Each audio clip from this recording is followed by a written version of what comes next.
जय हिंद मेरे प्यारे दोस्तों, हमारे इस चैनल नेक्स्ट टाइम में आपका स्वागत है। Uttar Pradesh public service commission के द्वारा 1 जनवरी 2024 को 220 पोस्टों के लिए यहाँ पे PCSBS के लिए नोटिफिकेशन अपडेट कर दिया गया है। जो भी आपके फॉर्म भरने के लिए इंपॉर्टेंट इन्फॉर्मेशन होगा सॉलिड रूप से इस वीडियो के अंतर्गत आपके लिए प्रोवाइड करने की यहाँ पर कोशिश की जाएगी। इससे पहले हम आगे बढ़े, यदि आपके द्वारा हमारे इस चैनल नेक्स्ट टाइम को सब्सक्राइब नहीं किया तो सब्सक्राइब कीजिए तथा बेल आइकन को प्रेस कीजिएगा, ताकि जो भी कंटेंट जो भी इन्फॉर्मेशन हमारे द्वारा आपके लिए प्रोवाइड किया जाता है तो उसका नोटिफिकेशन आपके पास समय पर उपलब्ध हो जाएगा। देखिए, एक चीज़ मैं यहाँ पे इंक्लूड कर देता हूँ, मैं शॉर्ट से कम समय के अंतर्गत तो पूरा इन्फॉर्मेशन आपके लिए प्रोवाइड करूँगा, ताकि फॉर्म भरते समय आपको कन्फ्यूजन ना हो। पूरा वीडियो आपको क्लियरली प्रोवाइड कर दे कि कहाँ पे क्या चीज़ें प्रोसेसिंग करनी है। सबसे पहले देख लो, उत्तर प्रदेश लोक सेवा आयोग के लिए PCS के लिए नोटिफिकेशन आपको स्क्रीन पर दिख रहा है। ऑनलाइन आवेदन होने का जो प्रारंभ होने की तिथि है 1 जनवरी से स्टार्ट हो चुका है। 29 जनवरी 2024 तक आप फॉर्म फीस पे कर सकते हैं, और आप फॉर्म भरने की जो लास्ट डेट है 2 फरवरी 2024 तक फॉर्म भरेंगे। आपका करेक्शन होगा, उसका लास्ट डेट है 9 फरवरी 2024 तक। सबसे पहले आपको OTR करनी है। OTR करने के लिए आपको वन टाइम रजिस्ट्रेशन, आपका रजिस्ट्रेशन मोबाइल नंबर से OTR हो जाएगा। न्यू बिगिनर है तो सबसे पहले आपको फॉर्म भरने से पहले आपको ऑफिशियल वेबसाइट पे जाना है, OTR.परीक्षा PARIKSHA, फिर और .nic.in पर जाकर OTR कर लीजिएगा। फिर उसके बाद में 72 आवर्स के बाद में, मतलब 2-3 दिन के बाद में आपको क्या कर लेनी है, 3 दिन के बाद में आपका OTR जनरेट हो जाएगा। वन टाइम रजिस्ट्रेशन जो है, पासवर्ड एक नंबर आएगा वो जारी हो जाएगा, ऐसा पासवर्ड है नहीं, नंबर जारी हो जाएगा। फिर उसके बाद में आपको ऑफिशियल वेबसाइट पे जानी है, UPPSC.up.nic.in पर जाकर आपको प्रोसेसिंग स्टार्ट कर लेना फॉर्म भरने के लिए। सबसे पहले ये चीज़ जान लिया होगा आपने। फिर देखते हैं उसके बाद में क्या आपके लिए इंपॉर्टेंट हो जाता है। फिर इंपॉर्टेंट देखिए, फॉर्म फीस संबंधी है, सेकंड स्टेप यहाँ पर दिया गया, जो दिया गया यहाँ पर स्क्रीन पर आपको देख रहे होंगे। तो अनरिजर्व कैटेगरी के लिए और इकोनॉमिकल वीकर सेक्शन के लिए और OBC के लिए 125 रुपये, शेड्यूल कास्ट और शेड्यूल ट्राइब के लिए 65 रुपये, दिव्यांग के लिए 25 रुपये और भूतपूर्व सैनिकों के लिए 65 रुपये, स्वतंत्रता संग्राम सेनानियों के आश्रित और महिला कुशल खिलाड़ी के लिए अपनी मूल श्रेणी के अनुसार यहाँ पर फॉर्म फीस पे करना है। ठीक है, ये देखिए वैकेंसी यहाँ पर रिक्तियाँ जो चीज़ें एक बार मैं यहाँ पर प्रोवाइड कर देता हूँ, काफ़ी इंपॉर्टेंट हो जाता है। 220 पोस्ट है 220 पोस्टों के लिए, जो कहाँ पर के लिए जारी हो सकता है वैकेंसी जो है। डिप्टी कलेक्टर के लिए, पुलिस उपाधीक्षक के लिए, खंड विकास अधिकारी हो गया, सहायक संभागीय परिवहन अधिकारी, असिस्टेंट कमिश्नर हो गया, वाणिज्यकर हो गया, जिला कमांडेंट, होमगार्ड कोषाधिकारी, लेखाधिकारी कोषागार, गन्ना निरीक्षक एवं सहायक चीनी आयुक्त हो गया, जिला गन्ना अधिकारी, उप कृषि सेवा समूह ख के अंतर्गत विकास शाखा के लिए, अधीक्षक कारागार प्रबंधक के लिए, ऋण लघु उद्योग के लिए, प्रबंधक विपणन एवं आर्थिक सर्वेक्षण के लिए, अधिशासी अधिकारी श्रेणी फर्स्ट हो गया, सहायक नगर आयुक्त हो गया, जिला बेसिक शिक्षा अधिकारी, सह जिला विद्यालय निरीक्षक एवं अन्य समकक्षी प्रशासनिक पद और सहायक निर्देशक उद्योग विपणन के लिए, और सहायक श्रमायुक्त हो गया, वरिष्ठ प्रवक्ता हो गया, जिला शिक्षा एवं शिक्षण संस्था के लिए डाइट बेस के अंतर्गत पे, सहायक आयुक्त उद्योग हो गया, सांख्यिकी अधिकारी हो गया, सहायक लेखाधिकारी कोषागार बेस के लिए, वाणिज्य कर अधिकारी, जिला अल्पसंख्यक हो गया, जिला अल्पसंख्यक, फिर उसके बाद में कल्याण अधिकारी, जिला खाद्य विपणन हो गया अधिकारी, कार्य अधिकारी और पंचायती राज हो गया, उप सचिव हो गया, आवास एवं शहरी नियोजन, क्षेत्रीय राशनिंग अधिकारी के लिए जिला पिछड़ा वर्ग कल्याण अधिकारी, नायब तहसीलदार, जिला बचत अधिकारी,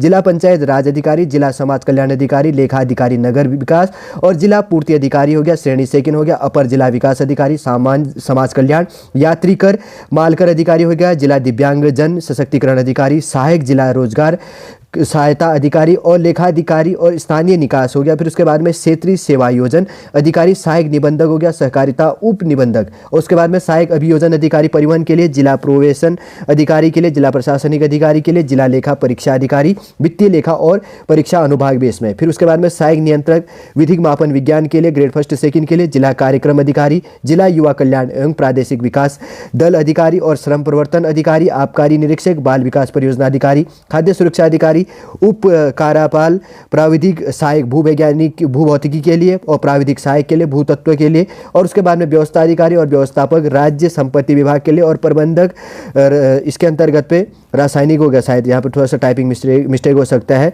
सायनज्ञ लिखा गया है, और विशेष अधिकारी के लिए कंप्यूटर के लिए, खाद्य तथा ग्रामोद्योग के लिए एवं विधि अधिकारी के लिए। उपयुक्त पदों में से जिन पदों में अधियाचन अब तक प्राप्त हो चुके हैं उन्हें इस परीक्षा हेतु सम्मिलित कर लिया गया है। ये चीज़ मतलब इनके लिए नोटिफिकेशन अपडेट जारी है कि इनके अंतर्गत पे वैकेंसी आपके लिए जारी है, ये आयोग के द्वारा कहा जा रहा है। ये चीज़ भी आपको ध्यान में रखना है। ठीक है, अब देखिए जैसे कि यहाँ पर कहा गया है कि इन चीज़ों के लिए शेष पदों में से स्नातक शैक्षणिक अर्हता के जो अधियाचन प्रारंभिक परीक्षा के परिणाम आने से पूर्व तक प्राप्त हो जाएं, इस परीक्षा में सम्मिलित किए जा सकते हैं। ये चीज़ भी आपको ध्यान में रखना है। जैसे कि यहाँ पर कुछ पोस्टों के लिए ये है, वैसे तो इंपॉर्टेंट रूप से आपके लिए क्वालिफिकेशन ग्रेजुएशन लेवल का है, इक्विवेलेंट उसका होना चाहिए, लेकिन कुछ पोस्टों के लिए यहाँ पर वैकेंसी जारी है तो उनका क्या कहा गया है कि आपका इंपॉर्टेंट क्वालिफिकेशन क्या होना चाहिए। उत्तर प्रदेश कृषि सेवा श्रेणी सेकंड सेक्शन सी हो गया, सांख्यिकी शाखा के अंतर्गत सांख्यिकी अधिकारी के लिए भारत में विधि द्वारा स्थापित किसी विश्वविद्यालय से गणित या गणितज्ञ सांख्यिकी या कृषि सांख्यिकी में स्नातकोत्तर उपाधि या सरकार द्वारा उसके समकक्ष मान्यता प्राप्त कोई अर्हता आपकी होनी चाहिए। और इसके अंतर्गत में 29 सितंबर 2023 द्वारा पद की अनिवार्य शैक्षणिक अर्हता की समकक्षता के संबंध में स्पष्ट अर्हता निम्नवत उपलब्ध कराई गई है। भारत में विधि द्वारा स्थापित किसी विश्वविद्यालय से गणित या गणितीय सांख्यिकी या कृषि सांख्यिकी में स्नातकोत्तर उपाधि आपकी होनी चाहिए। दूसरा है सहायक नियंत्रक विधि मापन विज्ञान ग्रेड सेकंड के लिए भारत में विधि द्वारा स्थापित किसी विश्वविद्यालय से, या सेकंड पॉइंट कहा गया है कि विश्वविद्यालय से भिन्न किसी संस्था से जिसे किसी विधि के अधीन विश्वविद्यालय की मान्यता प्राप्त से या घोषित किया गया हो, या केंद्रीय सरकार द्वारा मान्यता प्राप्त किसी विदेशी विश्वविद्यालय से एक विषय के रूप में भौतिक या यांत्रिकी अभियंत्रण सहित विज्ञान में उपाधि धारण हो और देवनागरी लिपि में लिखित हिंदी का कार्यकारी ज्ञान हो। थर्ड पॉइंट की बात कही गई है व्यवस्था अधिकारी व्यवस्थापक हो गया राज्य संपत्ति विभाग के अंतर्गत में भारत में विधि द्वारा स्थापित किसी विश्वविद्यालय से स्नातक उपाधि। दूसरे नंबर की बात कहेगी सरकार द्वारा मान्यता प्राप्त किसी संस्था से होटल मैनेजमेंट एवं कैटरिंग टेक्नोलॉजी में डिप्लोमा होना चाहिए, या भारत में विधि द्वारा स्थापित किसी विश्वविद्यालय से होटल मैनेजमेंट एवं कैटरिंग टेक्नोलॉजी में स्नातक उपाधि आपकी होनी चाहिए। और यहाँ पर क्या कहा गया है, और ये चीज भी ध्यान रखो, नोट कहा गया है कि अनिवार्य शैक्षणिक अर्हता के अंतर्गत उल्लिखित सरकार द्वारा मान्यता प्राप्त किसी संस्था से hotel management and catering technology में डिप्लोमा की अवधि 3 वर्ष होनी चाहिए। उप निबंधक के लिए विधि स्नातक कहा गया है। सहायक निर्देशक उद्योग हथकरघा के लिए किसी विश्वविद्यालय या किसी मान्यता प्राप्त संस्था से कला विज्ञान या वाणिज्य या प्रौद्योगिकी में स्नातकोत्तर उपाधि या वस्त्र उद्योग में कम से कम स्नातक उपाधि आपकी होनी चाहिए। ये चीज भी आपको ध्यान में रखना है। और वैसे तो मांगा गया ग्रेजुएशन और पोस्टों के लिए। अभी कुछ वैकेंसी के लिए और चीजें मैं लास्ट में प्रोवाइड करूंगा, अभी थोड़ा सा टाइम ज्यादा हो जाएगा। जैसे शारीरिक मापदंड की बात कही गई, शारीरिक मापदंड वाले पदों जैसे पुलिस उपाधीक्षक, शिक्षक कारागार, जिला कमांडेंट, होमगार्ड्स, आबकारी निरीक्षक तथा उप कारापाल आदि उपलब्ध होने की दशा में संबंधित सेवा नियमावली अधियाचन के अनुसार उस पर शारीरिक मानदंड लागू रहेगा जो निम्नवत है। जैसे पुलिस उपाधीक्षक पद के लिए स्क्रीन पर आपको दिख रहा है, फर्स्ट पॉइंट की बात कही गई, केवल पुरुष अभ्यर्थियों हेतु अनारक्षित नागरिकों के अन्य पिछड़े वर्ग के लिए, सबसे पहले कहा गया अनरिजर्व कैटेगरी के लिए और नागरिकों के अन्य पिछड़े वर्ग के लिए, ओबीसी अदर बैकवर्ड क्लास के लिए, शेड्यूल कास्ट के लिए हाइट 165 सेंटीमीटर, सीने की चेस्ट की माप 84 और फुलाने के बाद में 89 होना चाहिए, 5+ होता है। शेड्यूल ट्राइब के लिए हाइट 160 सेंटीमीटर, चेस्ट की माप 79 और फुलाने के बाद में 84। और उसके बाद में फीमेल कैटेगरी के लिए जो यहाँ अनरिजर्व है, ओबीसी के लिए हो, शेड्यूल कास्ट के लिए तो 152 सेंटीमीटर हाइट और यहाँ पर चेस्ट की माप नहीं ली जाती फीमेल कैटेगरी में। और शेड्यूल ट्राइब में हाइट 147 सेंटीमीटर और सभी श्रेणियों के फीमेल के लिए आपका वेट मिनिमम कम से कम 40 किलो होनी चाहिए। ये चीज़ भी ध्यान रखना। जिला कमांडेंट होमगार्ड पद हेतु जो है यहाँ पर है, पुरुष अभ्यर्थी के लिए हाइट 165 सेंटीमीटर, चेस्ट की माप बिना फुलाए 84 और फुलाने के बाद 5+ 89 हो जाता है।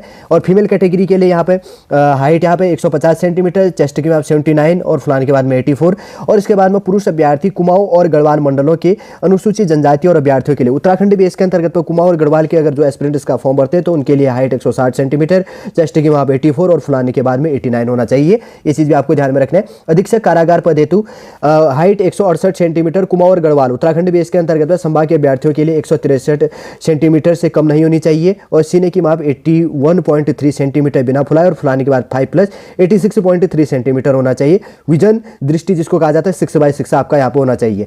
आबकारी निरीक्षक पद हेतु पुरुष अभ्यर्थी के लिए हाइट 167 सेंटीमीटर, चेस्ट की माप 81.2 और फुलाने के बाद में 86.2 और फीमेल शेड्यूल कास्ट और शेड्यूल ट्राइब के लिए 147 सेंटीमीटर हाइट और अन्य महिलाओं के लिए 152 सेंटीमीटर यहाँ पर हाइट ली जाएगी। उप कारापाल पद हेतु पुरुष अभ्यर्थियों के लिए हाइट 168 सेंटीमीटर, चेस्ट की माप 81.3 सेंटीमीटर और 5+ होना चाहिए, मतलब 86.3। और महिला अभ्यर्थियों के लिए हाइट 152 सेंटीमीटर और वेट 48 से लेकर 58 kg इसके बीच में आपका वेट होना चाहिए। ये चीज़ भी आपको साथ में ध्यान में रखना है। और देखिए, अनुसूचित जनजाति के अभ्यर्थियों की दशा में ऊंचाई की माप निम्नवत है। पुरुष का हाइट 160 सेंटीमीटर और फीमेल का 147 सेंटीमीटर होना चाहिए। एज लिमिट काफ़ी इंपॉर्टेंट होगा। 1 जुलाई 2024 के बेस में आपका एज मिनिमम 21 और मैक्सिमम 40 ईयर्स आपका होना चाहिए। और आपका डेट ऑफ बर्थ की बात करें तो 2 जुलाई 1984 से लेकर 1 जुलाई 2003 के बीच में आपका डेट ऑफ बर्थ होना चाहिए। दिव्यांग के लिए 55 वर्ष एज लिया जाएगा, इतना वर्ष होना चाहिए। अर्थात अभ्यर्थी का डेट ऑफ बर्थ 2 जुलाई 1969 से पूर्व नहीं होना चाहिए। इस डेट के साथ में कॉम्बिनेशन बैठ जाता है। अधिकतम आयु सीमा में छूट दी जाती है। जैसे कर्मचारियों के लिए अधिकतम आयु में 5 वर्ष का अनुमन्य यहाँ पर छूट दिया जाता है। उत्तर प्रदेश बेस के अंतर्गत दिव्यांग अभ्यर्थियों को 15 वर्ष की छूट होती है। और उत्तर प्रदेश के आपात कमीशन प्राप्त अधिकारी और आपातकालीन कमीशन प्राप्त अधिकारी और भूतपूर्व सैनिकों के लिए अधिकतम आयु सीमा में सेना में की गई सेवावधि में 3 वर्ष के बराबर छूट अनुमन्य होगा। सम्मिलित राज्य परवर अधीनस्थ सेवा मुख्य लिखित परीक्षा में साक्षात्कार के लिए एटसेट्रा बाद में लिया जाएगा। जब आपका मेंस लिखेंगे तब के लिए ये इंपॉर्टेंट की पॉइंट हो जाती है। उससे पहले कोई इतना इंपॉर्टेंट यहाँ पर है नहीं। सामान्य अनुदेश इतना भी यहाँ पर कोई ज़रूरी है नहीं आपके जानने के लिए, ताकि आपको कोई काम आ सके। हम उन्हीं चीज़ों को डिस्कस करेंगे जो आपके लिए इंपॉर्टेंट हो जाता है। ठीक है, वैसे तो मैंने और वीडियो के अंतर्गत आपके लिए भी सिलेबस प्रोवाइड किया, लेकिन मैं कोशिश करूँगा कि आपके लिए इसमें भी एक और वीडियो, इस बार भी मैं सिलेबस को शॉर्ट रूप से आपको प्रोवाइड करूँगा। पहले तो हम देख लेते हैं इंपॉर्टेंट चीज़ों को, कैसे आपको फॉर्म भरनी थी, इंपॉर्टेंट क्वालिफिकेशन संबंधी जो था, जो इसके अंतर्गत पे देखिए जो यहाँ पर वैकेंसी बेस जारी है ना, कुछ पोस्टों के लिए तो ग्रेजुएशन इंपॉर्टेंटली रूप से ग्रेजुएशन बेस है। जैसे उप रजिस्ट्रार के लिए और सहायक अभियोजन अधिकारी परिवहन बेस के अंतर्गत पर आपको कानून में स्नातक की डिग्री होनी है। और उसके साथ साथ में जैसे जिला बेसिक शिक्षा अधिकारी एसोसिएटेड बेस के अंतर्गत पे और DIOS और अन्य समकक्ष प्रशासनिक पद और जिला प्रशासनिक अधिकारी के लिए किसी भी स्ट्रीम से आपको मास्टर डिग्री मांगा गया, कहीं पर मास्टर मांगा गया। और जिला लेखा परीक्षा अधिकारी के लिए राजस्व लेखा परीक्षा के लिए भारत में किसी मान्यता प्राप्त विश्वविद्यालय से वाणिज्य में स्नातक या BCom होना चाहिए। और सहायक नियंत्रक कानूनी माप बेस के अंतर्गत ग्रेड 1 सेकंड के लिए भौतिक या मैकेनिकल इंजीनियरिंग के साथ में विज्ञान में स्नातक की डिग्री और एक विषय के रूप में मांगा गया है। और वरिष्ठ व्याख्यात डाइट बेस के अंतर्गत पे B.Ed के साथ में मास्टर डिग्री मांगा गया है। रसायनज्ञ के लिए 3 साल के अनुभव के साथ में ऑर्गेनिक केमिस्ट्री में मास्टर डिग्री और MSc मांगा गया है। और एक कहा गया है विशेष कार्य अधिकारी कंप्यूटर, जो इसके अंतर्गत में वैकेंसी है तो कंप्यूटर इंजीनियरिंग डिग्री या कंप्यूटर में PG डिप्लोमा के साथ प्रथम श्रेणी मास्टर डिग्री और 1 वर्ष का अनुभव आपको मांगा गया है। 8 नंबर की बात करेंगे जिला गन्ना अधिकारी उप कृषि सेवा समूह B विकास के अंतर्गत पे कृषि में स्नातक में डिग्री मांगा गया है। और श्रम प्रवर्तन अधिकारी बेस के अंतर्गत पर आपको अर्थशास्त्र या समाजशास्त्र या वाणिज्य के साथ स्नातक की डिग्री और स्नातकोत्तर डिप्लोमा होना चाहिए। या कानून श्रम संबंध बेस में श्रम कल्याण, श्रम कानून और वाणिज्य समाजशास्त्र, सामाजिक कार्य, सामाजिक कल्याण, व्यापार प्रबंधन और कार्मिक प्रबंधन में स्नातकोत्तर डिग्री आपकी होनी चाहिए। 10 नंबर की बात एक है, ये पॉइंट है कुछ इंपोर्टेंट। प्रबंधन अधिकारी प्रबंधक संपदा विभाग के अंतर्गत पे जैसे वैकेंसी बटा जो वैकेंसी है तो अर्थशास्त्र या समाजशास्त्र या वाणिज्य और PG डिप्लोमा के साथ स्नातक डिग्री या कानून, श्रम संबंध, श्रम कल्याण, श्रम कानून, वाणिज्य और समाजशास्त्र, सामाजिक कार्य, समाज कल्याण, व्यापार प्रबंधन, कार्मिक प्रबंधन में PG डिग्री मांगी गई है। तकनीकी सहायक भूभौतिकी का जो है तो 50% अंकों के साथ में भूभौतिकी, अनप्रयुक्त भूभौतिकी विज्ञान या अनप्रयुक्त भूविज्ञान BSc स्तर पर भौतिकी गणित के साथ में मास्टर डिग्री मांगी गई है।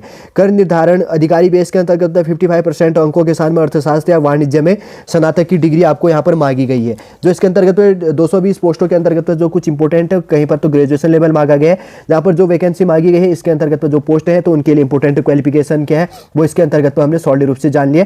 और देख लीजिएगा उत्तर प्रदेश के अंतर्गत तो एग्जाम सेंटर कोई होता नहीं है फिक्स, आपके जो भी है वहाँ पर जिले उसके अंतर्गत जो सिटी है वहाँ पर एग्जाम सेंटर ऑटोमेटिक ही Uttar Pradesh public service commission के द्वारा दिया जाता है। ठीक है, ये चीज़ भी ध्यान रखना नियरेस्ट बेस के अंतर्गत पे।